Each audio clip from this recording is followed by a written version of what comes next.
What's up, everyone? In this video, we have to talk about all of the important things that happened in the stock market today. Just looking at the S&P 500 or the SPY, you can see it was pretty flat and choppy, but I promise you that was not the case for some stocks out there, especially Tesla. Tesla stock got absolutely obliterated today as it closed down over 8%. So stick with us in today's video. We're going to talk about exactly what you need to know for tomorrow and just other important things in general. But Tom, let's get right into today's episode. Yeah, 100%, Mike. And looking at the heat map from today, the overall market was actually pretty good, I'd say, compared to the past few weeks. Now, there was a lot of red mixed in, like Nvidia. Some of these health stocks ended up going red. Banks were mixed, but actually fairly green across the board. Tesla was the big outlier, though, down 8%, Mike. That was the big move to the downside. But overall, the market actually did pretty good. So if we go look at the SPY was choppy, but it did end up closing up green, up 0.14%. Nothing really too crazy to the upside, but we will take some green movement where we can get it. I will say AMC was green today, believe it or not. Moderna was moving up. Adobe, Meta actually had a pretty good move pretty much all day. So there actually was some pretty good movement in the market. But I will say for the most part, like you said, it was nice and choppy. But getting into what happened with Tesla, this is a terrible move. They are down 8%. And if we go look at Tesla on that daily chart, Mike, ever since they hit that 200 resistance recently, they have been dying off to the downside. And looking at that daily chart, they have not been at these levels in a long time. And they're actually under my 140 support that I've had posted on here for a long time. So maybe Tesla will start to bounce somewhere down here around support. But for right now, there is a major sell-off going on. And there's no real reason as of why this is happening. But what I will say is that Elon has been making a lot of enemies lately. So keep that in mind. There's been these Twitter files, which have been exposing a lot of terrible things that the government has been doing and a lot of stuff like that. And then there's also stuff with him stepping down with the CEO of Twitter. He's honestly been tweeting so much, Mike, it's hard to tell. I think he actually deleted, no, here it is. Should I step down as the head of Twitter? It got 17 million votes. 57.5% of people voted yes on that. But it is an insane thing. He's been tweeting a lot, making a lot of enemies. And in my opinion, that is why the stock is going down. Tesla has always been a clean energy company, as people know. And as we know, Mike, a lot of left-leaning people are into that clean energy stuff. And now that Elon has been going kind of like anti-left, it's been making a lot of enemies across the board. And it's just causing Tesla stock, in my opinion, to take a pretty big dip. Do you have any other reasons why you think it might be going down too?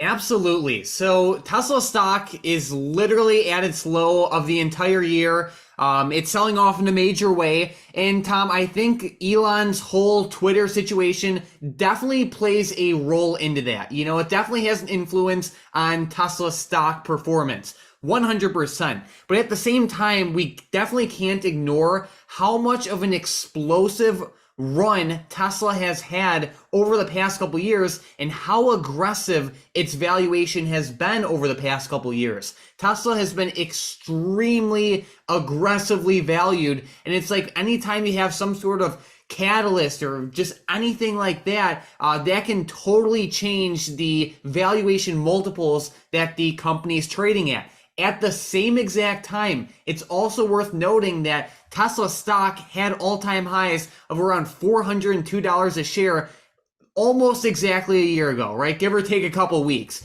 Now it's down to $137 a share. And the overall market's tanking. Crypto markets are down. A lot of other markets are tanking. So what that calls for is margin calls. And at the same time, we have rates rising as well. So there was a ton of leverage involved in the market over the past couple of years. So when you have such a steep drawdown, whether it be with Tesla or any other company, when you have the sell-off tends to get worse and worse and worse as the margin calls happen. So I think it's a bunch of things happening all at once, and it's a bloodbath for Tesla right now.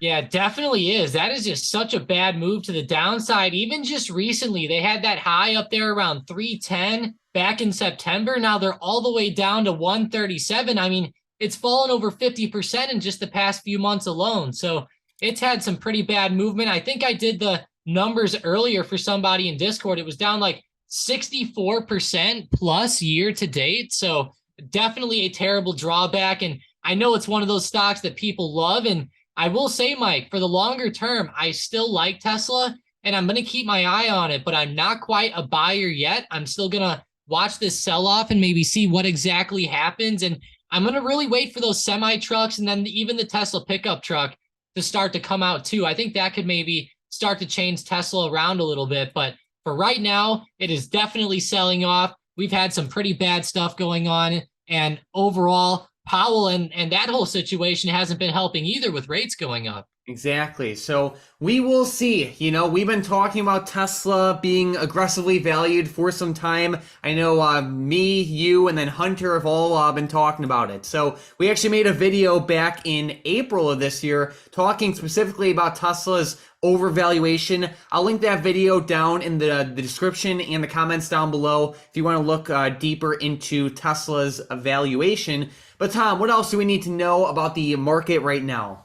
Yeah, so there was actually some pretty big earnings that came out today with FedEx, Mike. And I will say, before we get into that, though, keep in mind, guys, that there will be a holiday coming up. So an easy way to remember on when the market is going to be closed for Christmas is to go ahead and remember that Monday, December 26th, we are going to be closed. And then Monday, January 2nd, we will be closed again. So pretty much this upcoming Monday and the Monday after that, the market will be closed. That will be an easy way to remember it. I got asked today if we will be closed on Friday, but it looks like they're going to be closing on Monday for Christmas Day instead. So definitely watch out for that. But getting into FedEx's earnings, kind of like I said before the holiday stuff, FedEx actually reported their earnings tonight, Mike, and I will say their EPS ended up beating by quite a bit, but their revenue was actually down under expectation by a bit. So their EPS was 3.18 adjusted versus a 2.82 expectation, and their revenue came in at 22.8 billion versus 23.74 billion dollars expected. Now, I will say in September, kind of like we talked about yesterday, Mike, in September, they announced some cost-cutting measures and they withdrew their guidance, which was pretty bad. And their CEO even said that he expects the economy to enter a worldwide recession. Now, I know a lot of CEOs have been saying stuff like this lately. I take their word with a grain of salt. I know sometimes they have influences and money in different aspects of the market, but I will say, Mike, FedEx is one of the bigger companies out there, and it looks like they're raising their package delivery rates, which is pretty crazy. So obviously it's going to cost more to ship stuff with inflation going up. And looking at their stock in after hours, it was actually down a few minutes ago, but now it's kind of recovering up. I will say, Mike, it looks like so far it's a big theta burner. Yeah, we will see. All right, Tom, so I want to talk about some stocks for tomorrow. One stock I am watching pretty closely is Enphase. So ENPH, I've been watching this stock a lot over the past couple weeks, and I've been watching it to the downside, and it's been falling down a little bit over the past week or so, as many stocks have been. But Enphase is right at that crucial $300 support. If we see a break below this, I will definitely look at it for potential play to the downside. This level has been pretty crucial over the past couple weeks. Yeah, it definitely has lots of bounces there. And anytime you get a big even level, whether it's 100, 150, 200, even like $75, $50, a lot of those levels are pretty big psychological areas. So I do like 300, Mike. If we fall below it, that could be pretty brutal. And looking at that daily chart of Enphase, it has been doing very good this year compared to a lot of other stocks. So I feel like it could definitely start to pull down a little bit as well. One that I'm watching is actually Apple. I know that we talked about Apple a little bit. Oh, look, I have Black Swan Investments up here from yesterday still. I'll take that off. He was our member of the day. But Apple has been kind of channeling the past couple of days between 131 and 133. And looking at the channel here, I will say we had a pretty nice bounce today at this little intraday support around 131.50. If we do continue up from here and we start to maybe break out above 133 or 133.30, I will start to look at some calls. I feel like Apple's a little bit overextended to the downside over the past 5 days. And if we start to get a little push back up, I feel like we could maybe retest like 136 for maybe a pretty good intraday move tomorrow. So that's pretty much what I'm watching for. Sounds good. Another stock I'm watching is Roblox, RBLX. This is a potential play to the upside. I saw it hit some pretty strong resistance right around that $28 level today. If we can see like a nice break above that with some nice momentum, it'll definitely be on my watch list tomorrow to the upside. This stock does have a pretty nice history of some good moves, but it's definitely been struggling with the overall market lately. So if we get that momentum tomorrow, if we get that good price action, it's definitely a potential play for me. Yeah, and I kind of like this on the daily chart. You know, if it ends up making higher lows right here, that could end up being a pretty good play for the next few days, I think. So I think it's a pretty good one. I know that a lot of these growth stocks were actually moving to the upside today, which was awesome to see. I know even stocks like DraftKings were up and a few others closed green. So that was nice at least. One more I'm going to talk about is actually Boeing, which also closed up in the green, but there is actually a bit of a channel kind of going on with Boeing, kind of like Apple. So I'm looking at the upper end of the channel right around 190. If we could break above 190, I'll look for a nice push to the upside. I will say that they ended up getting some pretty good news today, Mike. It looks like that they are looking at they're actually looking at their sales chief to oversee their supply chain issues right now. I know that they've been having a lot of issues with the supply chain and stuff like that. So maybe he can turn some stuff around. I don't think it's really that groundbreaking of news, but they were green. So if they break above 190, I will look for a push up. Now, if they do end up falling off with the overall market, I'll look for a move under 187.50. Sounds good. Well, it is now time for the momentum plays. With the first one, we have GLD to the upside. Yeah, gold had a really explosive move early this morning. I would say if gold could break out above 169.55, I will look for a nice push to the upside. It's right around that high of day. Man, Mike, I will say gold is looking very nice here, especially compared to most stocks. Boom. With the next one, we have Spotify also to the upside. Yeah, Spotify also a very strong day. Hopefully they go up for Joe Rogan's sake for anybody who watches that podcast out there. But go ahead and watch for them to move up above 77 even. All right. And then with the last one, we have Microsoft, but we need both directions. Yeah, Microsoft actually had a pretty good day as well. Go ahead and make them break out above 243 to the upside. I like that as a nice resistance right there. Now, I will say if they do fall under 241, I will look for some puts down. I will say 241 seems pretty attractive if we end up falling. All right, so we are watching Microsoft for potential day trade to the upside tomorrow, only if it breaks above the level Tom listed. We are also watching it for potential day trade to the downside tomorrow, only if it breaks below the level Tom listed. And we also have Spotify and GLD on watch to the upside, only if they break above those levels as well. But it is now time for the big money trade of the day. We have $1.89 million coming into the Disney 85 strike call options for March 17th of 2023. So Disney has had a brutal year so far. It is currently in its worst drawdown since the Great Recession. So that's crazy. But anyways, Disney's taking a beating, obviously. It looks like we have some big money betting that this stock will pop back up soon. It's still very close to like that $90 support level, but it is below that. But looking at Disney, you know, it has a lot of potential going forward. It took a very bad beating this year. And, you know, clearly we got the big money betting that this stock's about to rise. Tom, do you have any thoughts on this? Yeah, it's pretty crazy. You know, Disney's been going down for quite a while here. It's recently broken below some pretty big supports, and it looks like it's kind of heading back towards that COVID low, which bounced right off of $80. And we even bounced off of $80 back in like October of 2014 as well, as I'm kind of circling down here on the bottom left of the chart. So you guys can kind of see that. Then we had that COVID bounce. Now we're kind of falling back towards 80.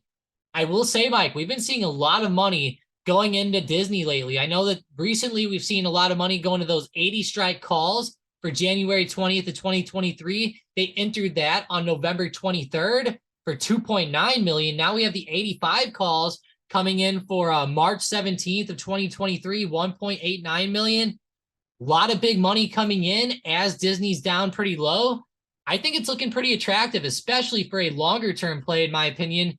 I've really been looking to add shares of Disney over the long term, Mike, and I think that selling some puts down here could be an amazing way to start to average in, especially if you scale it out, like maybe sell a 90 strike, sell an 80 strike, sell a 70 strike, maybe scaling it out like that could be a smart way. Yeah, 100%. And for anyone who doesn't understand like these types of options, the main thing you need to know is that we have some big money betting that Disney's set to rise a lot in the future. The more Disney rises, the more that the trader behind this call option will make. So keep that in mind. And also, if you like these style of big money trades, definitely make sure to subscribe. We post one in basically every single video. And when you subscribe, you'll see our videos more often. And also, if you want to get access to these big money trades on the same exact day they are made, before the market closes, check out that first link in the comments down below, and you'll get access to our bot and a bunch of other cool stuff. But Tom, do you have any other last minute thoughts for the week? Yeah, I will say, Mike, that momentum play on GLD is looking really attractive to me, especially when I go look at it on the daily chart. I know usually whenever I get to the end here, I kind of try to find a stock I really like, but I feel like GLD from the momentum plays today is looking pretty good. We're moving back above 170, or we're right at it, which is a pretty big resistance. So hopefully we can break out, start to get some good movement up with GLD and maybe get that nice move back up. I know also the dollar has been falling off in a huge way. We're back below 105 and kind of rejected off that recently as well. So hopefully that dollar keeps selling off, and that might actually help the economy a little bit too. There we go. All right. I also want to give a giant shout out to today's member of the day. Huge shout out to Marty in the StockedUp Discord. You've been in the chat for around 2 months now, and you've been pretty active. So definitely keep it up. Huge shout out to Marty. But Tom, one last thing. As we look at the SPY for the day, we can see we're straddling right around that 380 level. I think this will be key going into tomorrow. It'll either act as like a nice support level and we'll bounce up off of it, or, we'll break right through it and there will be opportunity to trade the breakdown. So keep a close eye on 380 for tomorrow. Make sure to check out that first link in the comments down below to get access to those hedge fund multi-million-dollar trades every single day, among a lot of other cool features like our options bot. Definitely check it out. And besides that, let's have an amazing trading day tomorrow.